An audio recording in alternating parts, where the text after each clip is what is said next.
the greatest flip-flop in history. I'm struck with the idea that there were people who, 15 plus years ago, were loving on, tuned into, and obsessing over the idea of climbing to the pinnacle of this world's success story.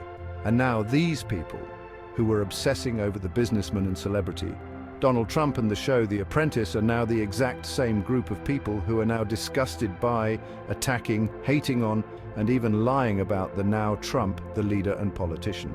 Conversely, the very people who were disgusted by, hating on, and tuned out to the whole The Apprentice, the Trump, the businessman and celebrity phenomenon, because they were obsessing over climbing to the pinnacle of a different world, the kind that the Bible speaks of, are the exact same group of people obsessing over, supporting of, and tuned into Trump the now politician. Thus, are we witnessing the largest cultural flip-flop, at least in modern history? This flip-flop inspired me to write this goofy poem a few years back. It started back in the year of 2004, a phenomenon leaving Americans clamoring for more. The fantastic story about this earthly world as seen on our TVs. The story about the pinnacle of success we are trained to want to work so hard to achieve. Up in his borrowed tower perched the star of this show and the worldly businessman, the maker and the breaker of all of our lofty worldly plans. To gain his support, contestants maneuvered, plotted, and strategically schemed to avoid hearing those words made up of America's worst nightmarish dream. The world ate it all up and found themselves smitten and completely mired, desirous of hearing those dreaded words telling the contestant, "Hey, you're fired." But another group of people, they were not at all impressed. They thought that everybody graced with life was already so blessed. They weren't obsessed with what mere men can scheme to greedily achieve, but rather on what God made sure that each one of us, we can all so gloriously receive. They thought many things more important than a proud and obnoxious, weird-haired man, like counting all the blessings that fall from God's most gracious and loving hand. Blessings like seeking another kingdom that is much, much more profound, where we can all be humbly adorned with a grace-begotten crown. This group also craved liberty, peace, and justice, and retaining for all of man the God-given free will claimed for man back when America began. For Mammon was not who these people aimed to try to hopelessly please. This businessman in his borrowed tower, he seemed to be such a sleaze. What does everyone see in this man, they would ask the world, bemused, and why do worldly people fall for such a fantasy-driven ruse?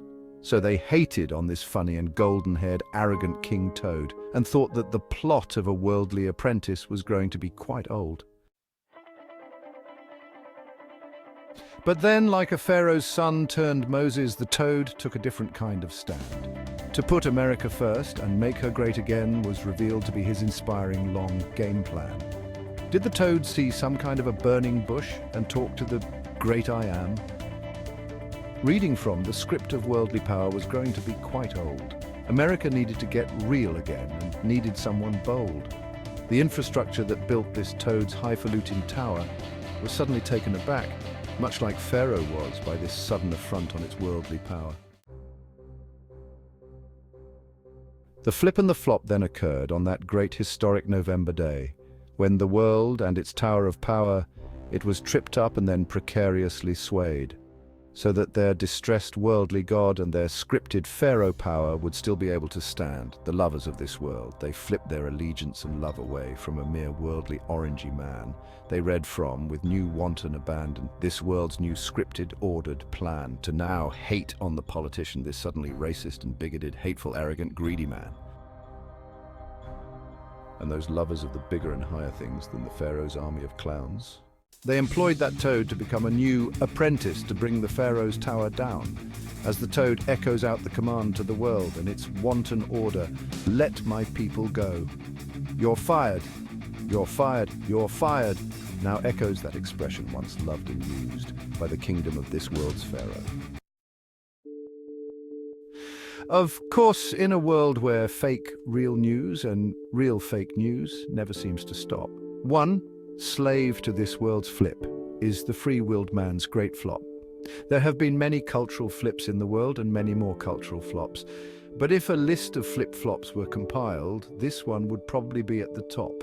Of course, there is only one real savior to save us fallen man. Whether the flip-flop comes to something or not, it's all in our Creator's hands.